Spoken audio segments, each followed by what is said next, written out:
BRS के कारगुजार सदर व साबिक वजीर तारक रामाराव ने असेंबली इंतखाबात में पार्टी की शिकस्त पर तबसरा करते हुए कहा कि तेलंगाना के अवाम की आवाज़ केसीआर और बीआरएस पार्टी है, इसीलिए मैं नहीं समझता कि अवाम इन दोनों को नहीं छोड़ेंगे। ये सिर्फ एक आर्जी स्पीड ब्रेकर है और ये खलील मुद्दत के लिए है। सिलसिला में अम्बेडकर जयंती के मौके पर बीआरएस के दफ्तर में मुनक़दा तकरीब से खिताब करते हुए केटीआर ने कहा कि इंतखाबात में कभी कभी तवक्को के मुताबिक नताइज बरामद नहीं होते, ये एक आम बात है, लेकिन शिकस्त से हमें मायूस और नाराज़ होने की ज़रूरत नहीं है, क्योंकि हमारी पार्टी का जन्म ही जद्दोजहद से शुरू हुआ और जद्दोजहद करना हमारे लिए कोई नई बात नहीं है। बीआरएस के कारगुजार सदर ने कहा कि कांग्रेस ने अवाम से जो वादे किए हैं उन पर अमलावरी के लिए वो अवाम की तरफ से हुकूमत पर दबाव डालेंगे। उन्होंने कहा कि सियासत में इख्तिदार आना और जाना एक मामूल है।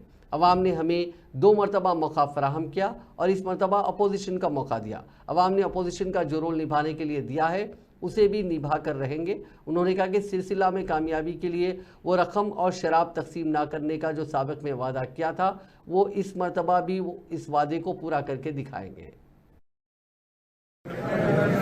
ఎవరు ఎన్ని రకాల ప్రలోభాలు పెట్టినా ఎన్ని రకాల కుట్రలు చేసినా వాళ్ళ సిరిసిల్ల ప్రజలు మాత్రం మళ్ళీ ఒకసారి అభివృద్ధికే పట్టం కట్టినందుకు, సంక్షేమానికే పట్టం కట్టినందుకు వారికి హృదయపూర్వకంగా నా ధన్యవాదాలు।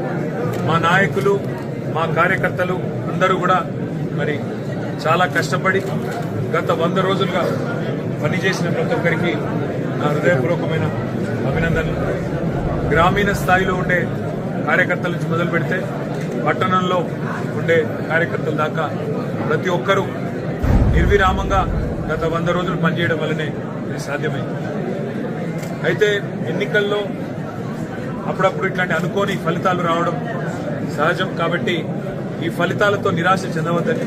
ఎందుకంటే ఈ ఫలితాలు ఏవైతే వచ్చినాయో కొన్ని ప్రత్యేక పరిస్థితుల్లో ఇట్లాంటి ఫలితాలు వచ్చినాయి నేనైతే అనుకుంటా ఉన్నాను। కాబట్టి ఈ ఫలితాలతో ఎవరు నిరాశపడవలసిన అవసరం లేదు।